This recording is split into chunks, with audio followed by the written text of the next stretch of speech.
Nakabukas ang pinto ng bahay at tumuloy sila sa sala. Nakapagtatakang hinayaan ang tahanan na walang tao.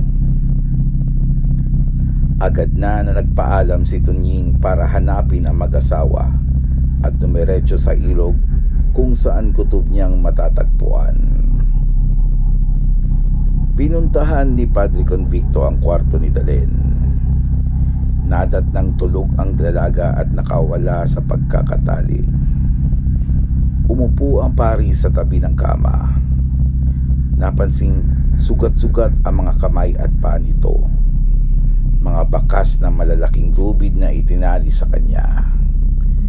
Binuklat ni Padre Convicto ang Biblia para masimulan ang pagdarasal. Sinimulan niya ang isang berso na biglang umungol si Dalen. Mula sa patagilid na higa nito ay umayos paharap na tumambad ang itsura ng dalaga. Napatigil ang pari at tiningnan ang buong katawan nito. Kumulog ang kalangitan na ilang minuto lang ay umaambon na nagpakulimlim sa kapaligiran. Bumilis ang tibok ng puso ni Padre Convicto na tila hindi mapigilan sariling hawakan ang pisngi ng dalaga. Hina niya ito sa noo, sumunod sa labi kasabay sa paglalaro ng patungo sa leeg. Walang reaksyon si Dalen na nakapikit lang ito ng walang malay. Sinamantalang ng pari ang ng dalaga at ng paulit-ulit. Dahil na rin sa walang suot na si Dalen ay ang nito at bumakat sa t-shirt ang kanyang mga dahan-dahang itinaas ni Padre Convicto ang para niya ang ng kanyang ang anak pa kay Dalen. Napatingin sa bintana ang pari na nanginginig dahil sa kanyang ginagawa. Ngunit pinagpatuloy niya ito hanggang sa niya ang kanyang kamay sa loob ng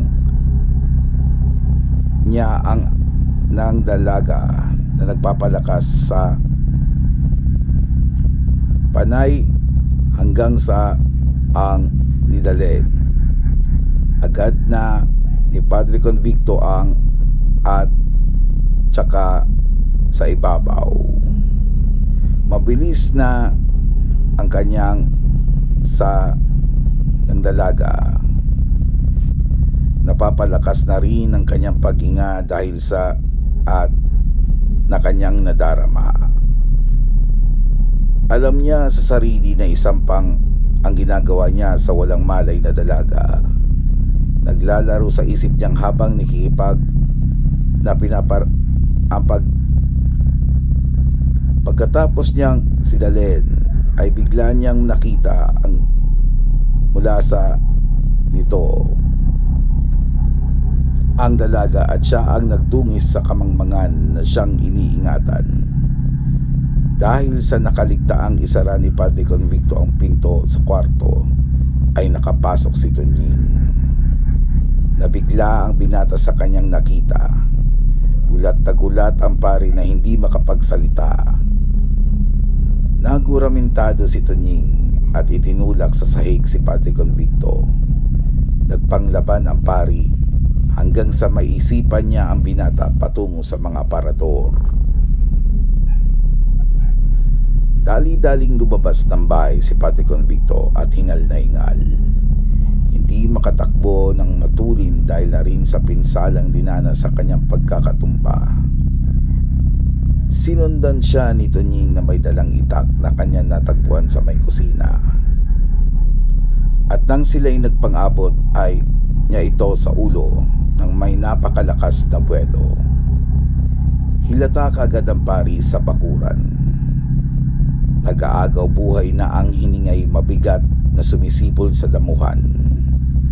Hindi pa nakontento si Tunying at ang leeg para tuluyang bawian ng nagbuntong hininga ang binata na may pagsisisi sa kanyang nagawa.